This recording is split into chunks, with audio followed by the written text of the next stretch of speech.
यहाँ पे क्वेश्चन में दिया है 5 person P, Q, R, S and T are to be seated in a row, all facing the same direction but not necessarily in the same order. P and T cannot be seated at either end of the row. P should not be seated adjacent to S. R is to be seated at the second position from the left end of the row. The number of distinct seating arrangement possible is option दिया है 2, 3, 4, 5।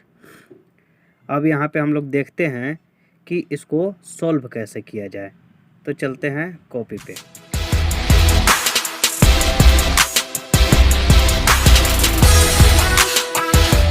हम लोग 5 seat पहले बना लेते हैं।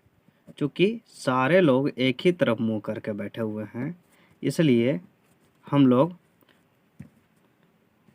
का left and right देख लेते हैं। अगर इधर के मुंह करके बैठे हुए हैं, इस तरफ के मुंह करके, तो ये लेफ़्ट हुआ, ये राइट। ठीक है।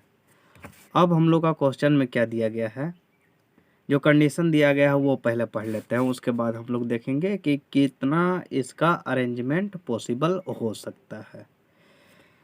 तो चूँकि दिया गया है यहाँ पे P and T cannot be seated at other end of the row, मतलब कि P और T जो है वो कहीं भी लास्ट में इंड में नहीं बैठ सकते हैं। इसका मतलब P and T जो बैठे हुए हैं वो इन तीनों सीटों पर बैठे हुए हैं। ठीक है। इसका मतलब ये हुआ कि बाकी का जो रिमेनिंग है वो इस सीट पर या फिर इस सीट पर बैठ सकते हैं। तो Q, R, S जो कि इन दोनों सीटों पे बैठ सकते हैं। आगे का P should not be seated adjacent to S। P जो है वो S के बगल में नहीं बैठा हुआ है। R is to be seated at the second position from the left end of the row. अब R का सीट यहाँ पे कंफर्म कर दिया गया है, जो कि लेफ्ट से सेकेंड पोजीशन पे बैठे हुए हैं, यानी कि यहाँ पे।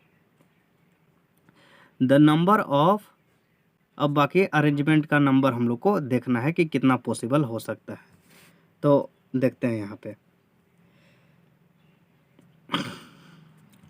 चूँकि R यहाँ पे बैठा हुआ है तो यहाँ पे R नहीं बैठेगा, क्योंकि R का सीट कंफर्म है यहाँ पे, ये इसका बुकिंग है सीट का।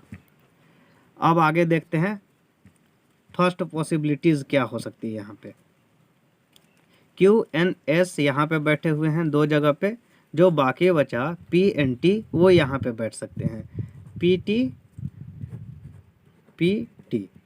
अब देखिए पॉसिबिलिटीज़ हम लोग देखते हैं। पहला पॉसिबिलिटी, Q को यहाँ लिखते हैं, R का सीट बुकिंग है, P, T, S। Second possibility हम लोग देखते हैं, S को यहाँ लाते हैं, R का सीट बुकिंग है, P, T, Q। अगला S को यहीं रखते हैं, R का सीट बुकिंग है, T को बदल सकते हैं हम लोग, T, P, Q। अब अगला देखते हैं, S, R, T, यहाँ पे Q रखते हैं, Q, P, S। चूँकि यहाँ पे दिया गया है P should not be seated adjacent to S, इसका मतलब जो S है वो P के बगल में कभी नहीं बैठ सकता, P S के बगल में नहीं बैठ सकता। इसका मतलब ये कंडीशन गलत है। तो हम लोग को यहाँ पे मिला कि जो हम लोग का पॉसिबिलिटीज़ है अरेंजमेंट सीट बैठने का, वो 3 पॉसिबिलिटीज़ है। इसका मतलब correct answer B। Thank you.